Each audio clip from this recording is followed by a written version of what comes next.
Viewers मो channel को आपण मानक बहुत बहुत स्वागत करुच्ची। आशा करुच्ची आपण माने बहुत भलरे अछंती एवं बहुत खुशी रे अछंती। मु मध्य बहुत भलरे अछि एवं बहुत खुशी रे अछि।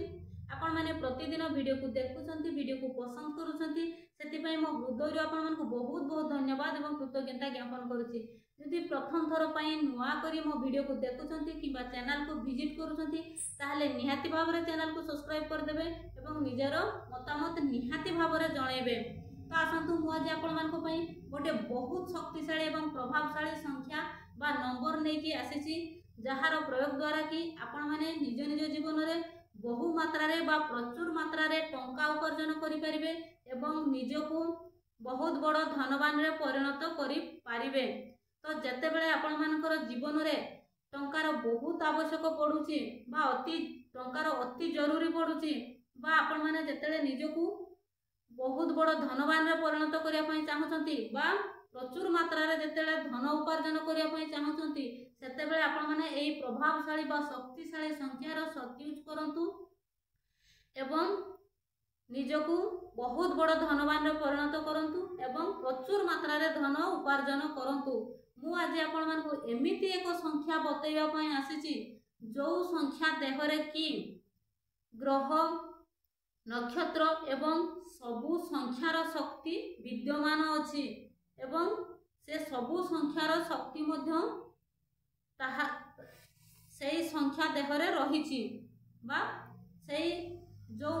नंबर आपण मानकु कहूछि सेई नंबर देहरे समस्त ग्रह नक्षत्र एवं समस्त संख्यार शक्ति सेतिरे विद्यमान अछि। तो आपण माने सेई संख्या को आपण मानक जीवन रे सत यूज करिकि आपण माने एहार फायदा उठांतु। तो आसंतु जानिबा से प्रभावशाली बा शक्तिशाली संख्या बा नंबरटी कोन। तो से शक्तिशाली बा प्रभावशाली नंबरटी होउची 19279 19279 1 होउची हमरो सूर्य को प्रतिनिधित्व करिथाय बा 9 होउची 9टा ग्रह को प्रतिनिधित्व करिथाय बा दर्शाइथाय बा 27 हमरो 27 होउची हमरो 27 टी नक्षत्र को बतई थाए बा दर्शाई थाए एवं लास्ट अंक होउची 9 बा 9 जोटा कि हमरो 1 रु 8 पर्यंत संख्या भितरे जो शक्ति विद्यमान अछि बा 1 रु 8 मध्य रे जो शक्ति विद्यमान अछि सेही शक्ति हमरो सेही शक्ति विशिष्ट अंक होउची 9। तो हमरो प्रथम अंक होउची 1 जे कि हमरो सूर्य को प्रतिनिधित्व करिथाय। द्वितीय अंक होउची हमरो 9 जे कि हमरो 9टा ग्रह को प्रतिनिधित्व कराई थाय बा दर्शाई थाय एवं थर्ड अंक होउची 27 बा थर्ड संख्या होउची 27 बा 27 जे कि 27 टी नक्षत्र को दर्शाई थाय बा प्रतिनिधित्व करिथाय एवं लास्ट अंक होउची हमरो 9 जे कि 1 रु 8 पर्यंत संख्या रे जो शक्ति विद्यमान सही शक्ति हमरो 9 रे रहिची। तो एई 19279 ए जो संख्या ये बहुत प्रभावशाली संख्या एवं शक्तिशाली संख्या। या देहरे हमरो 9 टी ग्रह एवं 27 टी नक्षत्र एवं 1 ठारो 8 पर्यंत संख्यार जतिकी शक्ति सेतिकी शक्ति एई संख्या भितरे विद्यमान। तेणु आमे एई संख्या को जदि आम जीवन रे सत यूज करूचे ताहले निहाती भाबरे आमे प्रचुर मात्रा रे धन उपार्जन करि परिबा बा आमे निजको टंकार चुंबक बनै परिबा बा आमे प्रचुर मात्रा रे आमे आम निज आड़कू धनर आकर्षित करिकि आमे बहुत बड़ धनवान रे परिणत होई पारिबा। तो आमर जो फास्ट संख्या 1 से आमर सूर्य को प्रतिनिधित्व करिथाय। तो सूर्य ही गोटे ग्रह बा सूर्य देवता आमको जे कि धन संपत्ति मान सम्मान स्नेह ममता आदर भल पाइबा सबु किछि प्रदान करिथांती। तो ए जो 1 संख्याटी हमर सूर्य को प्रतिनिधित्व करूची जदि आमे एई समस्त 1 9 2 279 संख्या को आमे जदि गोटे धला कागज रे लेखिकी विश्वास सहित एवं भक्तिर बा श्रद्धार सहित जदि आम पाखरे रखुचे ताहले आमे निहाती मात्रा रे प्रचुर मात्रा रे आमे निज आड़ को धनर आकर्षित करि परिबा बा धन उपार्जन करि परिबा एवं निजको धनवान रे परिणत करि पारिबा। तो मु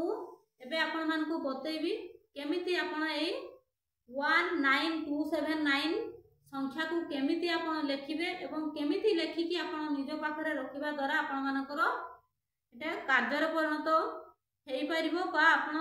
बहु मात्रा रे धन को निज आड़ को आकर्षित केमिति करि परिबे मु आपण को बतैबे आपण को केमिति एई संख्या को लेखिकी रखिबे। तो आपण माने सूर्य उदय ठारू अस्त भितरे आपण को जेते बेले भी समय मिलुची आपण माने एही संख्या को एक सुंदर धड़ा कागज रे जेमिति कि कागजटी चिरा फटा हेई नथिबो किंबा कोनोसी दाग मध्य ता देहरे पड़ी नथिबो आपण सेमिति कागज गोटे नेबे एवं रेड पेन रे आपण एही संख्या को लिखि देबे। प्रथमे आपण लिखिबे thank you universe thank you universe thank you universe बोली ऊपर आपण 3 थर लिखिबे एवं तापरे कागजर मझी रे आपण लिखिबे प्रथम 1 बोली लिखिबे तळे आपण सूर्य बोली लिखिबे एवं ता तळ को आपण 9 बोली लिखिबे सेठी ता तळ को आपण ग्रह बोली लिखिबे एवं तापरे 27 लिखिबे 27 लिखिबे एवं ता तळ को नक्षत्र बोली लिखिबे एवं ता तळ को 9 लिखिबे 9 रो तळे आपण अंक बोली लिखिबे। तो आपण माने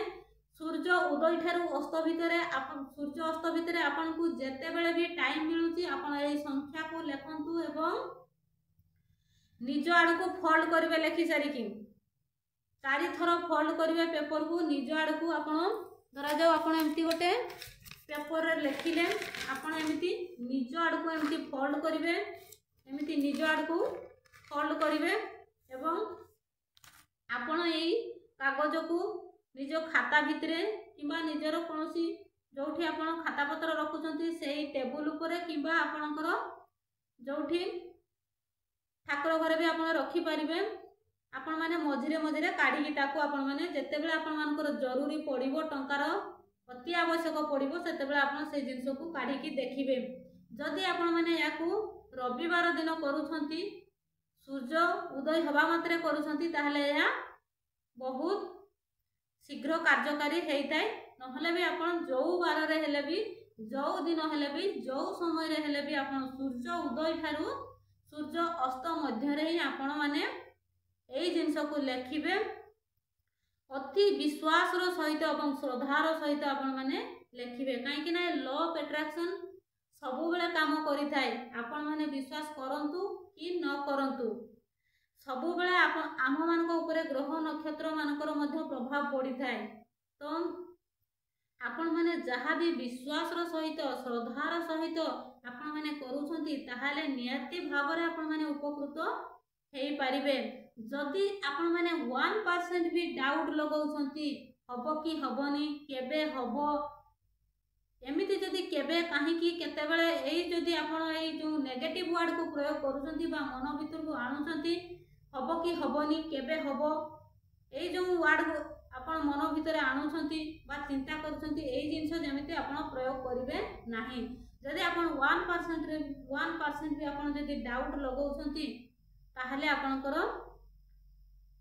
ए सबु कार्य करिवो नाही काहे कि ना जदि आपण क्षीर पात्र रे टपे भी आपण विष पकई दउछंती ताहा विषाक्त हो जाइताय एवं विषर परिणत हो जाइताय। अमृत भंडार जदि आपण टपे भी विष पकई देबे ताहा संपूर्ण विषाक्त होइताय। सेमिति ठीक एमिति ए हमर लॉ ऑफ अट्रैक्शन रो जे कोनोसी टेक्निक हो जे कोनोसी हमर आपण संख्या प्रयोग करंतु किंबा टेक्निक प्रयोग करंतु जहाँ भी आपण करूछंती निज जीवन रे जो भी टेक्निक आपण माने करूछंती जदि आपण डाउट किंबा डायलेमा प्रयोग कले ताहा आपण मानकर कार्यकारी होवा पई समय लागिवो मे बी हेई न पारे। तेनु आपण माने 1% भी डाउट लगेबे नाही। आपण मानको श्रद्धा एवं भक्तिर सहित आपण मानको करिवा पई पड़िबो। आपण मानकर इष्ट देवता को स्मरण करिकी आपण जो देवता को भी ମାନୁଛନ୍ତି, ଯେଉଁ ଦେବତାଙ୍କୁ ବି ଭକ୍ତି କରୁଛନ୍ତି, ଆପଣ ସେଇ ଦେବତାଙ୍କୁ ସ୍ମରଣ କରିକି ଆପଣମାନେ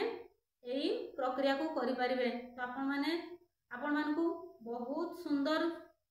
ବା ବହୁତ ପ୍ରଭାବଶାଳୀ ଶକ୍ତିଶାଳୀ ନମ୍ବର ବାବଦରେ ମୁଁ ବତେଇଦେଲି। ଆପଣମାନେ ନିଜ ନିଜ ଜୀବନରେ ଏହାର ସଦୟୁଜ୍ କରନ୍ତୁ ଏବଂ ଏହାର ଫାଇଦା ଉଠାନ୍ତୁ। ତ thank you so much. Video ଭଲ ଲାଗିଲେ ନିହାତି ଭାବରେ ଆପଣମାନେ ମତାମତ ଜଣାଇବେ ଏବଂ ପାରିବେ ତ এই ছোট ভিডিওକୁ ବହୁ ମାତ୍ରାରେ ସେୟାର କରିବେ। ତ ଥ୍ୟାଙ୍କ ୟୁ ସୋ ମଚ୍।